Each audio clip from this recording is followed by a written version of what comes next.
Kembali bersama saya Wong Ganteng Sak Ndonyo. Mohon untuk tidak menyebutkan nama dan identitas karena percakapan ini saya naikkan dalam konten YouTube. mau tanya tentang dokumen. Suaranya kecil Mbak, suaranya nggak denger. Ini mau tanya tentang dokumen visa, paspor dan kontrak kerja Bagaimana Mbak? di Hong Kong ya. Saya kan masih kerja di Mexican, terus akan pindah rumah, dokumen fotokopi itu kan tadinya sudah saya sendirikan antara dokumen dan fotokopi jadi satu. Terus adik iparnya bos perempuan ini kan dokumen saya kan tadi udah dirangsel. Jadi kan kalau di Hong Kong itu kan ada siku atau yang mengangkut barang atas nama kantor, itu kan dalam satu truk ada satu besar, ada 5 orang pekerjanya ya kan, siku gitu ya kan. Itu atau fungsi, jadi nggak bakal hilang gitu. Karena dari Kowloon City rumahnya ada 3, jadi di Kowloon City pindah ke Nathan Road di Yau Mate, jadi di pinggir jalan besar di Yau Mate Kowloon. Terus lah ketika sampai di, jadi saya 1 tahun di rumah baru gitu ya, itu dokumen masih utuh, cuman kopi seluruh fotokopi yang dokumen saya itu ketika saya nyampe di tempat, kopi saya mana, kok tas saya nggak ada. Sama adik iparnya bos perempuan udah aku buang, aku pikir nggak pakai. Itu kan ada bra, underwear, saya kasih di tas sendiri karena itu kan bra baru, terus sama aku seluruh fotokopinya dokumen itu. Halo. Ya halo, terus? Ya, terus dokumen saya yang asli karena saya pikir masih ada. Saya kan nggak ada laci, rumah Hong Kong kan kecil-kecil ya. Udah gede lah, ya segini lah ukuran yang sedang itu, ada 3 kamar. Karena saya sama grandma, di rumah ada bos perempuan, lalu adik ipar dan adik kandung. Anaknya sering datang ke rumah, anaknya dokter akupuntur, suaminya juga lah. 3 bulan setelah saya pindah di rumah, baru selesai, baru rapi, anaknya pindah rumah juga. Jadi semua yang di barang kontrakan, kalau pengantin baru nih ya, pengantin baru 1 tahun belum genap, 1 tahun kurang 2 bulan pindah juga di rumah baru. Lah sebelum pindah ini kan semua barang yang dari tempat yang kontrak, namanya pengantin baru, banyak barang ditaruh di tempat saya di rumah baru tadi. Nah, sementara bos saya masih ada rumah di yang dekat kantor di Kowloon City satunya, jadi rumahnya ada 3. Terus saya sama grandma, jadi bos saya itu pulangnya bisa ke sana kemari gitu. Jadi dia kan punya kantor sendiri, televisi lah. Nah, terus ketika visa kan 1 tahun harus sekali cek kesehatan, kontrak 2 tahunan gitu. Paspor sebelum 1 tahun saya lihat masih ada di entah maksud di mana. Jadi kan fotokopi sudah nggak ada, tapi kan saya di handphone punya kopinya. Tapi saya udah tahu lama, tapi saya nggak ngerti, nggak understand sampai ke sini. Sekarang hari ini baru tahu, tadi ketemu Ira jamu keren ini. Nah terus seluruh dokumen saya ini nggak ada. Terus saya ngabuk bos dicari di mana-mana nggak ada. Kok kan punya kontrak kerja juga, saya kan gitu. Nggak ada juga. Bingung mau ngacak dokumen. Bos saya kan punya pekerjaan properti. Jadi semuanya kantor isinya file ya. Properti kan seputar rumah, jual di rumah di Hong Kong, yang nyewa, yang seputar itu kan di Hong Kong ya. Itu terus ada pegawainya juga. Jadi isinya file semua, saya cari nggak ada. Terus itu nggak ada sebelum dokumen nggak ada, dan sebelum bisa jatuh harus tuh perbarui bisa, saya udah kontak agen, aku dokumen tuh nggak ada, gimana nih gitu, dicari dulu, nggak ngamain gitu, karena bisnis juga kali. Nah, terus aku minta kopinya, dia bilang kopinya visa ada kalau di kantor kesini ya kan gitu. Terus jatuh tempo grandma tuh sakit, jadi waktu saya ke rumah sakit, saya harus ada di rumah sakit 4 jam, jam 3 berangkat ke hospital sampai jam 8. Jadi jam 4 itu saya sudah ada di hospital sampai jam 8. Terus ke kantornya bos, ke rumah satunya, ke rumah yang saya tempatin gitu. Jadi revisi dokumen ketika mau perbarui visa, dokumen nggak ketemu. Terus masih ada kontrak aja, dulu pernah telat juga nggak apa-apa kan gitu ya. Ketika saya ada kontrak kerja dengan orang Korea 4 tahun, itu pernah telat karena lupa. Jadi hanya gampang prosesnya minta maaf dan denda 1 tahun. Berarti visa kan 1 tahun, nilainya 1 tahun gitu ya, harga visa lah gitu. Nah, sekarang ini dokumen saya lenyap semuanya kemana? Saya pikir saya mungkin gulung spray terus saya masukkan tempat tidur pos ini kan bawahnya kan lemari ya. Saya cari-cari nggak ketemu terus sampai Grena meninggal jadi saya difiniskan dokumen tetap belum ketemu tapi bos memaksa coba dicari kalau gitu ada surat pengantar dari bos lah, terus saya surat kehilangan dari kepolisian, segera minta ke konsulat. Ketika saya mau ke konsulat cegah eceng kamu kesini dulu gitu. Ketika saya ke sana gimana aku minta kopinya, antaran punya kopinya gitu, dia bilang dicari dulu siapa tahu ada yang nemuin digadein gitu. Terus setelah itu kantor saya cari lagi sesuai yang ditentukan, tunggu 2 hari mungkin ada informasi dari konsulat.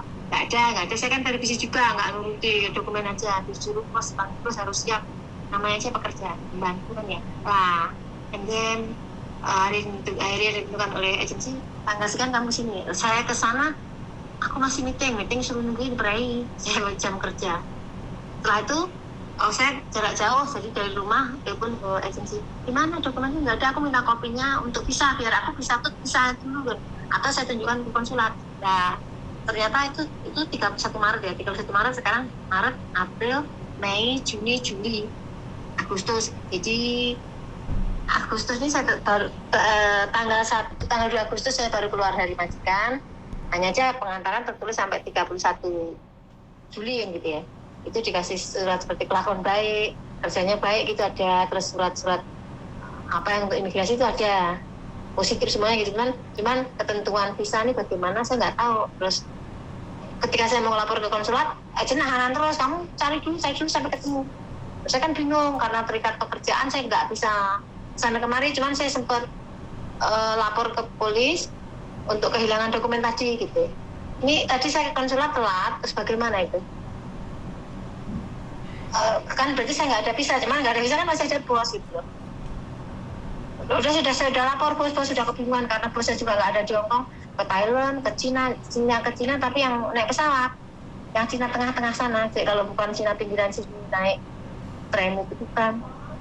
Tapi ya, terus balik lagi ke Hong Kong, di Hong Kongnya 4 hari, lenyap lagi, nggak ada di Hong Kong lagi gitu. Sering gitu verifisi. Jadi saya nggak bisa lapor bos sekali, kamu udah gede.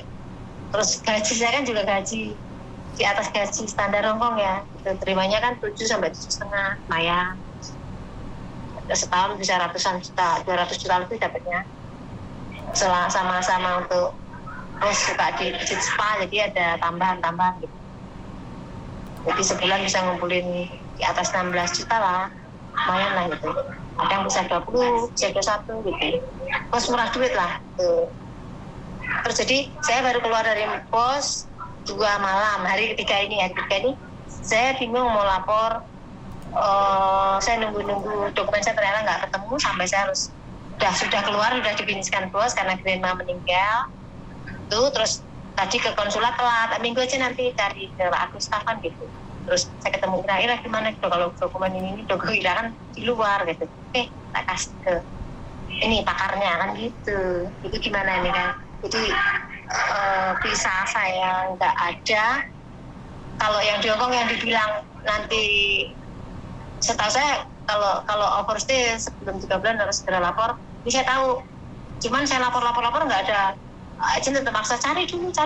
Saya terikatnya pekerjaan saya karena bekerja. Kalau saya hidup di luar, khusus konsen ke dokumen ya kan ya. Karena saya bekerja dipanggil tepat waktu gitu kan. Itu terikat di situ. Nah, saya udah over, terus agent satunya kan, agent kan cabang ada Kosvipi, ada Kolon City, ada Bisungwan yang gitu. Itu tanya, pokoknya Cece ini cepet kasih agent yang di Kosvipi aja. Di Kosvipi, cari dulu pokoknya harus ketemu loh. Memaksa itu terus, akhirnya saya nggak segera konsulat. Cuman surat dari ke polisi masih ada gitu. Terus ternyata saran teman-teman, kopimu di kopi di handphone ada, malah kopi yang berwarna, jadi dokumen yang biru, paspor itu di print aja. Saya nggak ngerti, saya maunya yang asli karena agensi Kosvipi bilangnya yang asli harus ketemu, saya akhirnya follow dia gitu. Terus sampai sekarang ini saya baru 2 hari ketiga ini, 2 hari 2 malam lah, baru keluar dari rumah majikan, keluar difiniskan karena difiniskan itu saya belum ke konsulat karena sambil nunggu ternyata nggak ketemu sampai hari ini ya, tadi ke konsulat telat. Terus bagaimana nanti, apakah saya langsung dipecat pulang ke tanah air, apa di penjara, apa gimana gitu. Halo? Dah. Halo ya? Dah. Sampean cerita tahu berapa menit? 10 menit sampean. Oh gitu. Menjelaskan A sampai Z-nya, sampean ulang sampai nggak tahu berapa puluh kali. Intinya gini, saya tanya, paspor ada nggak? Paspor nggak ada, jadinya kan. Sebentar, Mbak. Halo. Saya nanya, sampean jawabnya sedikit aja karena sampean sudah ngomong 10 menit. Saya sudah tahu persoalannya, ya. Saya tanya, paspor pegang nggak? Nggak. KTP ada nggak? Ada. Nah, KTP Hongkong ada kan? Ada. Surat laporan polisi ada kan? Ada. Sampean datang ke imigrasi aja. Oh, nggak ke konsulat dulu? Lah, kan sampean tadi telat.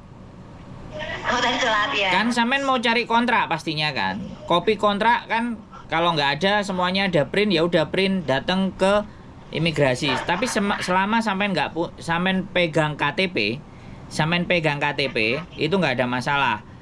Sampean paspor nggak punya, sampean minta paspornya ke KJRI. Wes, sebenarnya solusi masalah sampean itu cuman sampean dapat paspor lagi, selesai. Ya tadinya gitu, tapi sampai ditahan-tahan terus sama agensi yang KTP. Cari dulu terus. Oke, sudah, jangan ngomong lagi. Sampean ngomong tahan sama agent sudah berapa kali ngomong sama saya. Saya jelas gitu loh. Sekarang sampean nggak pegang paspor, sampean cari paspor ke KJRI. Udah.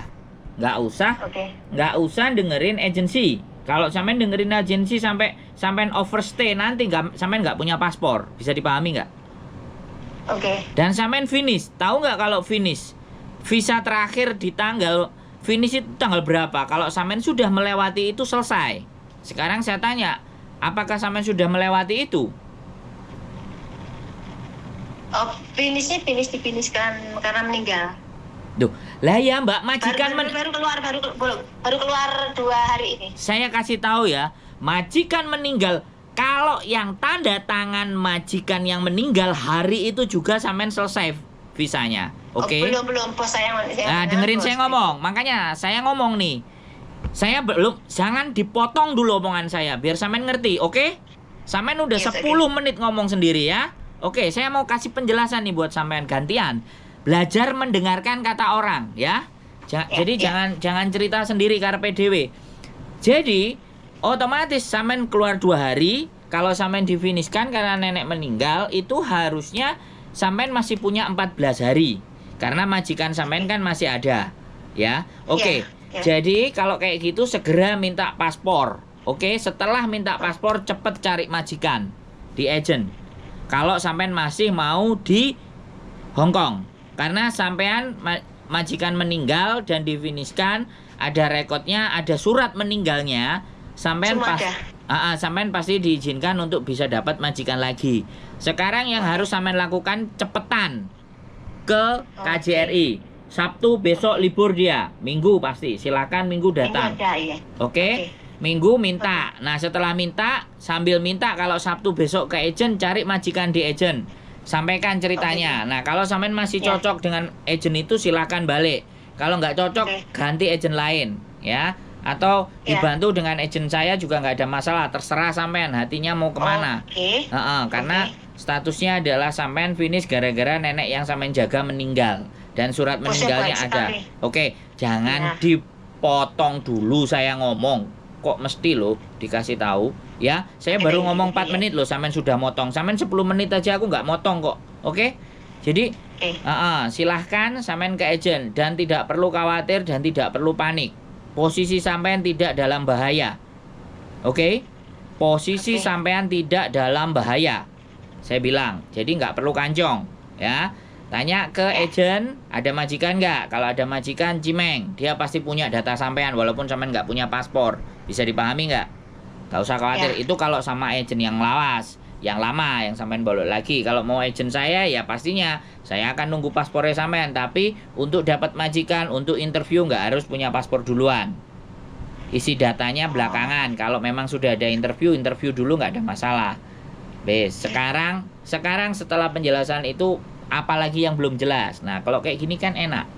Sampean mau nanya apa? Oh, nggak ada yang ngasih tahu saya seperti ini. Nah. Saya kebingungan sendiri gitu. Ya iyalah. Wong sampai Banyak temen lembok sana lembok sini nggak Nah, mereka juga wes tahu. makanya Ya. tonton channel YouTube saya Sandro Jabrik biar pengetahuan gitu. sampai Nah, nambah. gitu. Berarti nanti biar saya klik sama teman. Nanti Ya, sampean thank you. nanti sampean dengerin cerita sampean sendiri, nanti juga saya upload. Jadi sekali Oke. lagi ya saya ngomong ya, Mbak, sekali lagi saya ngomong ya. Gaji gede, kalau pengetahuan kita nggak tahu kan bingung juga toh, bener nggak? Gaji saya gede kok, gaji gede ya. Lah ya.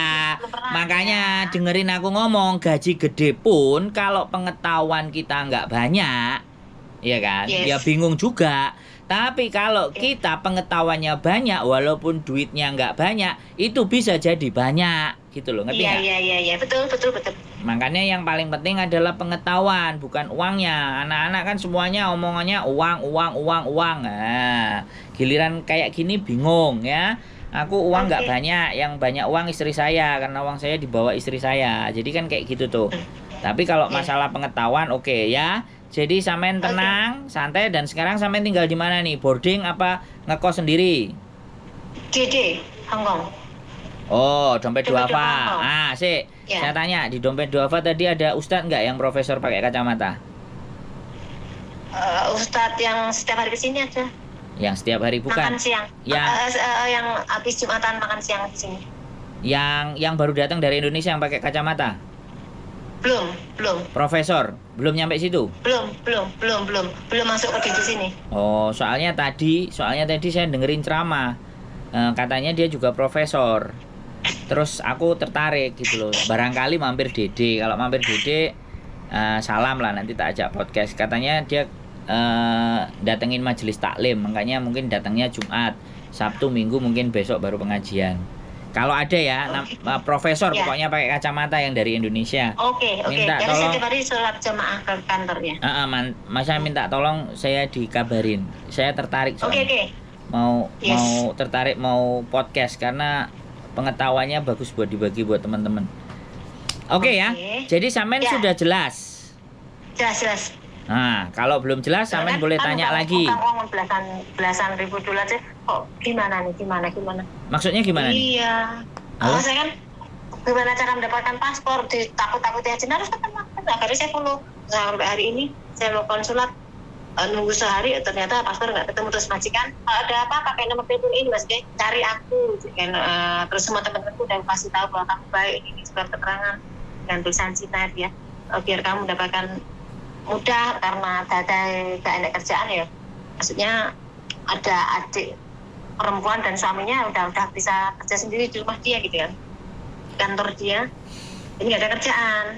Yuk, wesa. Sekarang kita masalahnya di mana? Jangan di bulan baleni cerita di tempat majikan. Masalahnya tadi saya bagaimana mendapatkan paspor dan visa dari imigrasi nggak di penjara karena itu kok. Sekarang saya belum tahu itu, belum pernah kayak gitu. Dulu pernah telat 18 hari. Nggak perlu dibaleni. Hei Mbak, nggak usah dibaleni lagi itu. Sekarang kita yang sampean mau tanyakan apa lagi? Kalau sudah jawabannya sudah cukup. Jangan berulang-ulang cerita lagi ke saya. Jadi saya masih bisa mendapatkan paspor yang asli dari. Ya itu harus bisa, bilang karena alasan sampean adalah hilang pada saat moving. Udah gitu aja. Nggak usah panjang kali lebar. Surat polisi juga sudah jelas. Kalau nggak percaya orang KJRI kasih nomor teleponnya majikan. Ya itu pembantu saya waktu moving pindah rumah kita begini-begini kantor dan semuanya. Jadi mungkin barangnya kebawa ke tempat lain atau dan bagaimana dan seperti apa dan nggak bisa ditemukan.